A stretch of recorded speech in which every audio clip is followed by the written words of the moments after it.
Now I'm going to show you how to train a part of your body that you've probably never associated with back pain before. And maybe you've just never thought to train it in general. And that was certainly my experience. So this is where we start. This is the adductor or the groins. That's what we're training here, the groins. Ball squeeze. So start about a 2 or 3 out of 10. We have to ease into this one because most people just haven't trained their groins in years and years. And you can see I'm already shaking here. Increase that squeeze from a 2 or 3 out of 10 up to 6, 7, or 8. You're just trying to get that shake, in fact, and you will feel a huge pump to your groins, which is exactly what we're going for here. Pump blood to the target area to progress over time. So once you can do that without pain and you've built that, it is a skill, in fact, built that skill to use your adductors, we can progress to the bent knee, because remember with the adductors, we train them with a bent knee and a straight knee.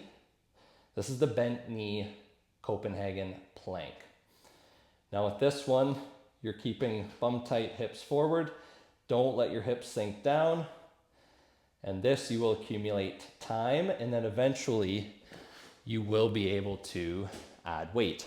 Now don't expect these exercises to progress as quickly as other parts of the body. They do tend to take a little bit longer.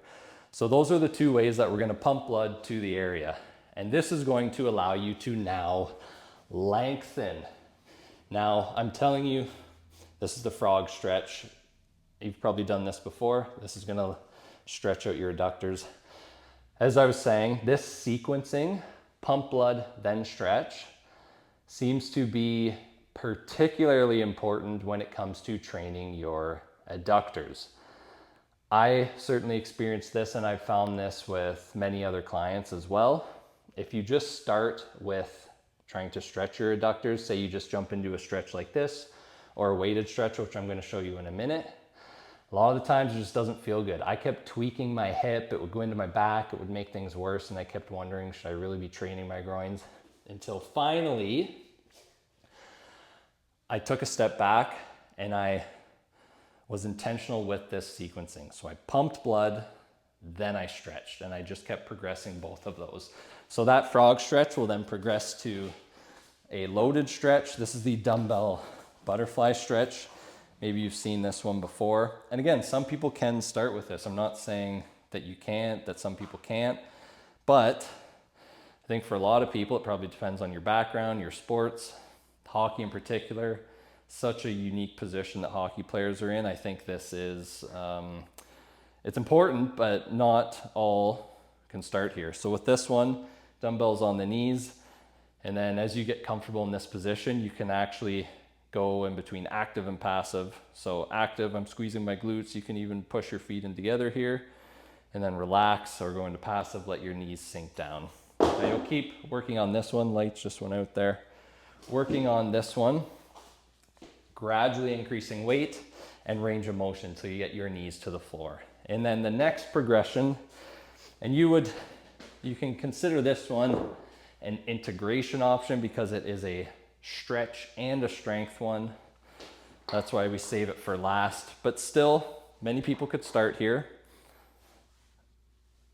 Anterior pelvic tilt, in fact, where you're pushing your bum away from your chest. Knees outside of your feet and feet in front of your knees, and then come forward. You'll feel a deep stretch in your adductors. You'll feel lots working here. The stretch goes all the way up into the bottom of your glutes. You'll feel your low back working. This is why this one is an integration one. So if you can touch the dumbbells to the floor, great.